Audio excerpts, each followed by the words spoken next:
आज आपण बनवतोय हिरव्या वाटाण्याची रेसिपी। तर इथे मी एक वाटी वाटाणा हिरवावाला जो आत्ताचा ताजा वाटाणा आहे तो घेतलेला आहे। इथे मी पातेल्यामध्ये पाणी गरम करायला ठेवलंय। त्याच्यावर आपल्याला काय करायचं, वाटाणा आहे तो हिरवावाला जो ताजा आता बाजारात आलेला आहे, त्याच्यापासून खूप सारे रेसिपीज करता येतात।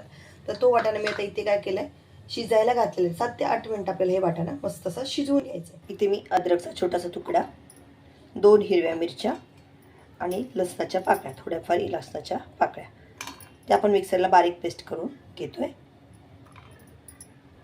इथे आपलं वाटण तयार करून झाले, बघू शकता असं ओबड-धोबड असेल तरी चालतंय। ही थोडीशी हिरवीगार कोथिंबीर जी आपल्याला चिरून घ्यायची, मस्त अशी फटाफट अशी बारीक चिरून घेऊया।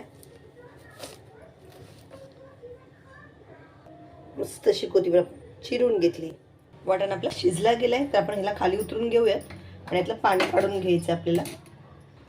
वाटाणा इथे मी पाण्यातून काढून घेतलेला आहे, पूर्ण पाण्यातलं बघू शकता मी काढून घेतलंय। तर आता काय करायचं, याला तुम्ही कशाने याला थोडंसं बारीक करून घ्यायचं, हाताने घ्या किंवा स्मॅशरने घ्या, अगदी ग्लासानेही करू शकता असं बारीक।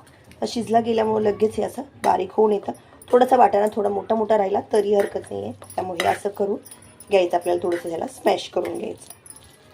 हे बघा अगदी झटपट बनलं जातं आणि खायलाही खूप टेस्टी लागतो हा नाश्ता। तुम्ही कधीही बनवू शकता, अगदी हिवाळ्याचे दिवस चालू झालेत, गरमागरम नाश्ता बनवायचा असेल तर, आणि ओल्या वाटाण्यापासून तर खूप सुंदर लागतो। तर तुम्ही ही रेसिपी नक्कीच फॉलो करा, तुम्हाला रेसिपी नक्की आवडेल। रेसिपी आवडली नक्की लाईक, सबस्क्राईब आणि शेअर करायला विसरू नका। बघू शकता मी आता स्मॅश करून घेतलेला आहे, थोडेफार मोठे वाटाणे शिल्लक राहिले तरी हरकत नाही आपल्याला।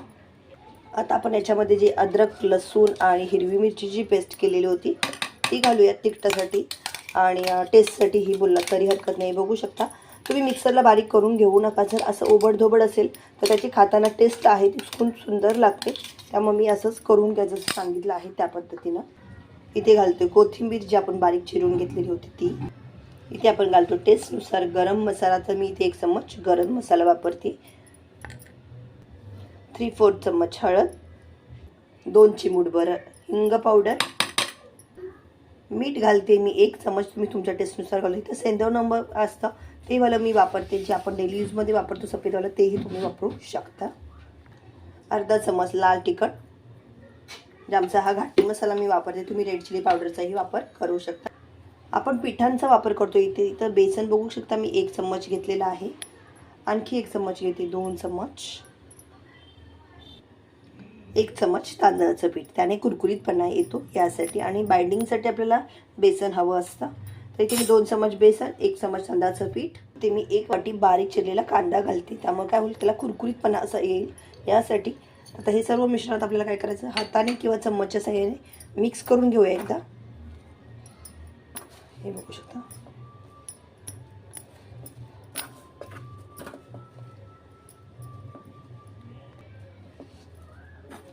मस्त असं मिक्स करून घेतोय, हे बघू शकता। जेवढं चिकटपणा आहे, पीठ जास्त वापरायचं नाही त्यासाठी, अगोदर जेवढं प्रमाण सांगितलं त्याप्रमाणेच घाला, बरोबर तुमची गोळी तयार होणार याची। मस्त असा नाश्ता आपला तयार होतोय। तर हे असं मी मळून घेते, बघू शकता याचा घट्टसर असा गोळा तयार करून घ्यायचा। जर तुमच्याकडून जर चुकून जर जास्तच घट्ट झालं, म्हणजे गोळा जर थापायला येत नसेल तर थोडं हलकं कसं पाणी घाला। इथे बरोबर झालेलं आहे माझं माप, पाणी घालावं लागणार नाही आहे। तर हे मी आता व्यवस्थित असं करून घेते, आधी मिक्स करून घेते व्यवस्थित, आणि याचा गोळा तयार करून घेते। इथे पाहू शकता गोळा तयार होतोय, तर असा हा गोळा तयार करून घ्यायचा मस्त असा। हे बघू शकता एका हातामध्ये तयार झाला, आणि थोडंसं चपटात करून घ्यायचा। हे बघू शकता तुम्हाला जो शेप हवा तुम्ही त्या पद्धतीनेही करून घेऊ शकता, जास्त जाड करायचं नाही, थोडंसं हलका पातळ ठेवायचं। हे बघू शकता अशा प्रकारे मी सर्व बनवून घेते। इथे आपले 8 टिक्कीज असं तयार झालेत, बघू शकता मस्त अशा। तेल पॅनमध्ये मी घातलेलं आहे, तुम्ही कढईमध्येही करू शकता। इथे बघू शकता तेल गरम झाले तर आपण हे हळूहळू असं सोडून घ्यायचं, मस्त असं गोल्डन फ्राय होईपर्यंत याला दोन्ही साईडवरून चांगलं भाजून घ्यायचं, आणि गरमागरम तुम्ही याला सर्व करू शकता, टिफिनमध्ये द्यायला, नाश्त्याला, मुलांना खूप आवडेल, सगळ्यांनाच आवडेल। तर नक्की ट्राय करून पहा, रेसिपी तुम्हाला नक्कीच आवडेल। जी छानशी रेसिपीसाठी लाईक करायला विसरू नका। अशाच वाटाण्याच्या ओल्या वाटाण्याच्या आपण रेसिपी पाहणार आहोत थोड्याफार, सर्व एकसाथमध्येच बसलेले आहेत, तुमच्या जेवढ्या बसतील तेवढ्याच घाला, जास्त घालू नका, तर व्यवस्थित असं त्याला भाजताही यायला हवं आपल्याला. फ्राय करून घ्यायचं आहे मस्त असं, किंवा शालो फ्रायही तुम्ही करू शकता. आपण यांना पलटी करून घेऊया. थोडेसे गोल्डन झालेले आहेत हे, बघू शकता कलर चेंज झाला यांचा. मस्त अशा क्रिस्पी बनवून घ्यायच्या आपल्याला. दुसऱ्या साईडूनही व्यवस्थित असं भाजून घ्यायचं. हे बघू शकता अगदी कमी वेळात होतात आणि पटकन होणारी रेसिपी आहे. बघू शकता मस्त असे हे फ्राय झालेत गोल्डन कलरवरती. हे यात आपण काढून घेऊयात आणि गॅस बंद करते सर्वप्रथम मी. आणि गरमागरम तुम्ही याचा आस्वाद घेऊ शकता. मस्त असं थंडीमध्ये खूप सारी मस्त अशी रेसिपीज आहे.